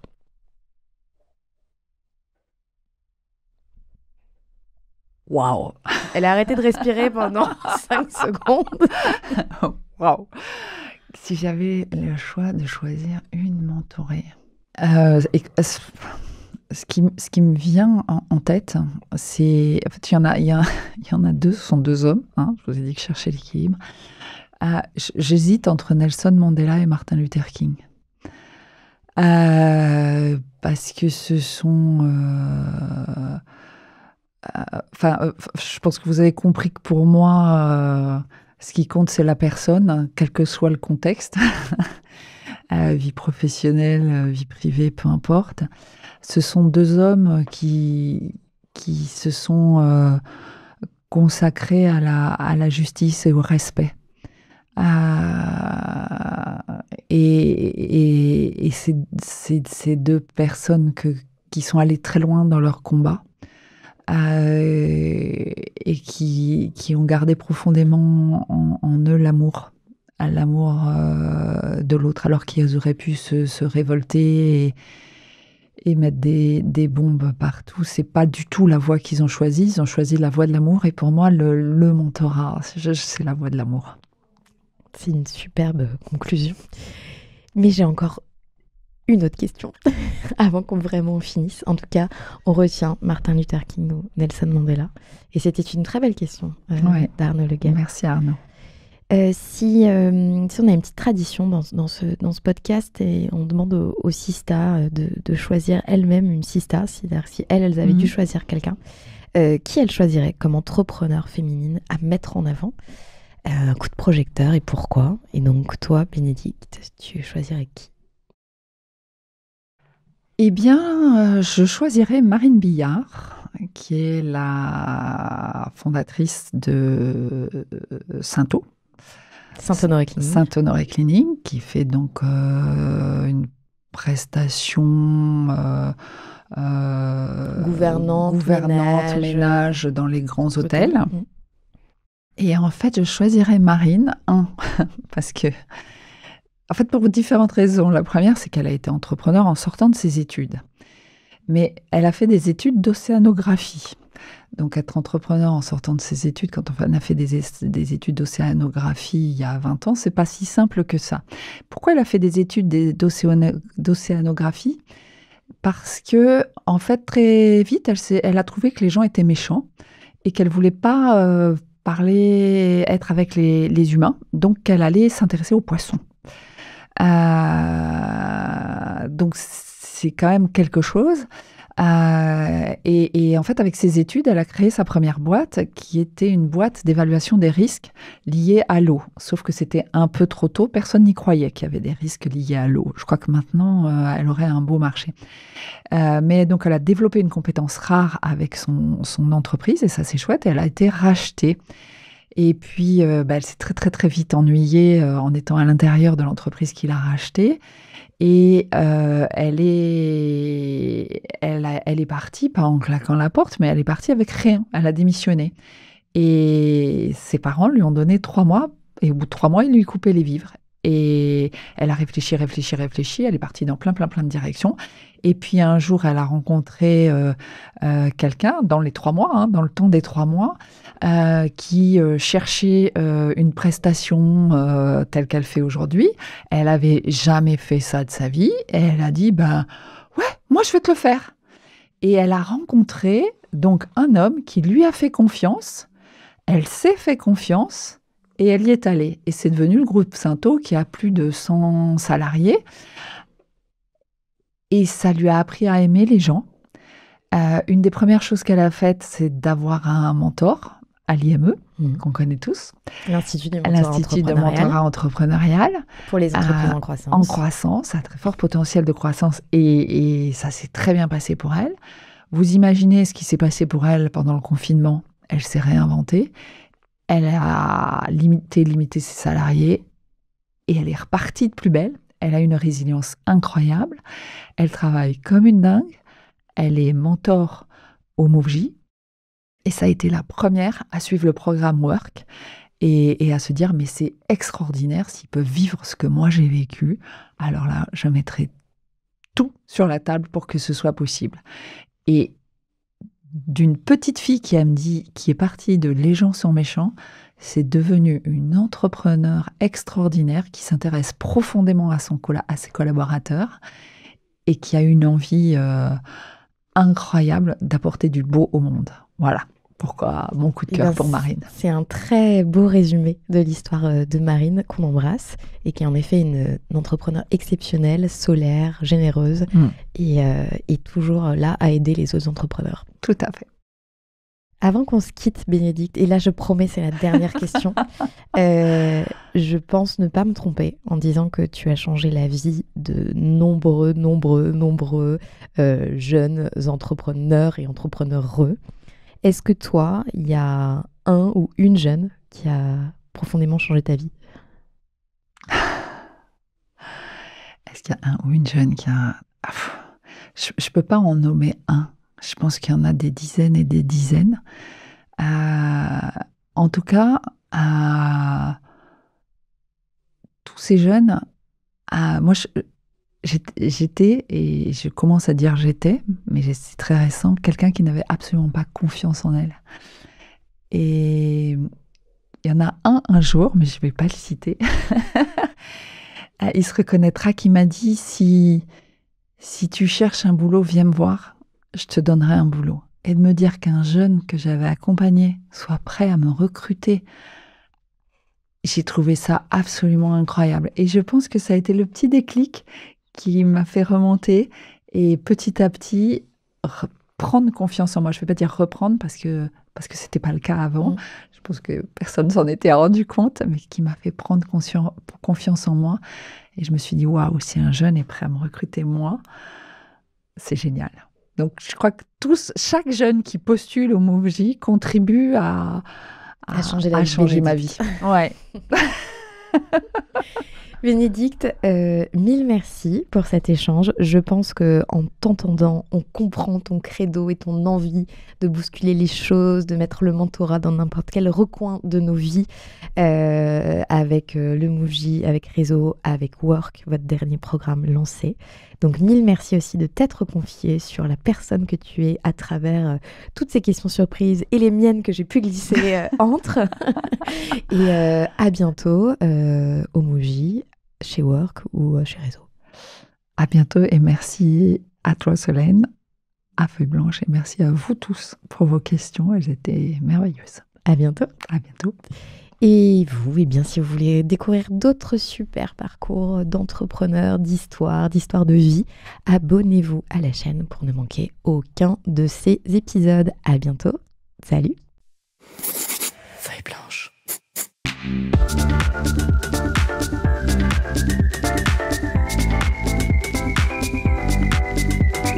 40 nuances de Sista.